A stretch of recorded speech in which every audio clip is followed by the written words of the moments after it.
Le chaos.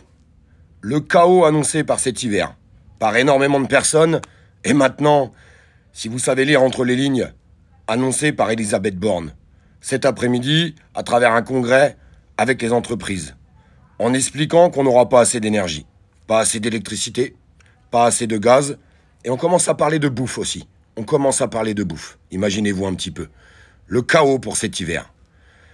Il y a quelques mois, Bruno Le Maire annonçait « Nous allons assécher économiquement la Russie ».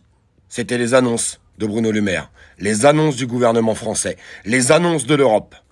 Et aujourd'hui, voilà où on en est. Que vous le vouliez ou non, la Russie a vendu toutes ses énergies à d'autres pays.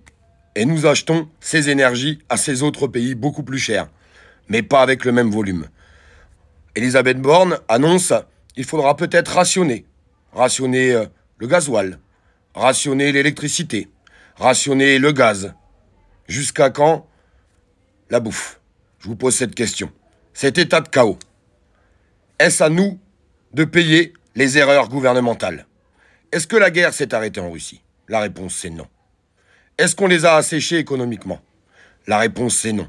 Depuis le début, par rapport à ce conflit entre l'Ukraine et la Russie, j'arrête pas d'annoncer que l'Ukraine n'a pas besoin d'armes, mais a besoin de paix. Et je crois que le monde entier a besoin de paix. Ces dirigeants prennent toujours des décisions au détriment des citoyens. Au moment où on se parle, la moitié de nos réacteurs, la moitié des réacteurs français sont éteints pour maintenance, car il y a des problèmes. Oui, parce que si vous vous rappelez la politique d'Emmanuel Macron pendant 5 ans, c'était l'arrêt total du nucléaire. Et aujourd'hui, bouleversement, non, non, non, non, il refaut du nucléaire, il faut reconstruire des centrales. Nous ne pouvons plus approvisionner les foyers. Attendez-vous à des coupures. Pas des micro-coupures, des coupures. Des coupures de gaz, des coupures d'électricité et des problèmes d'approvisionnement. Mais au-delà des coupures et de tout ce qui va avec. On va vous dire, on va vous couper le jus. Du jus que vous allez payer combien de fois plus cher? Car ce bouclier fiscal qui s'arrête à l'entrée de l'hiver, est-ce que vous pensez qu'il va être reconduit au même niveau? J'en suis sûr que non. Est-ce qu'il vous parle d'un bouclier fiscal pour le gaz? La réponse c'est non. Est-ce qu'il vous parle d'un bouclier fiscal pour le pétrole? Non.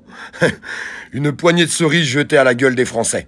Ces 30 centimes valables 2 mois et qui n'existeront plus après, peut-être reconduits, mais valables 2 mois. D'ailleurs, on va prendre ces 30 centimes.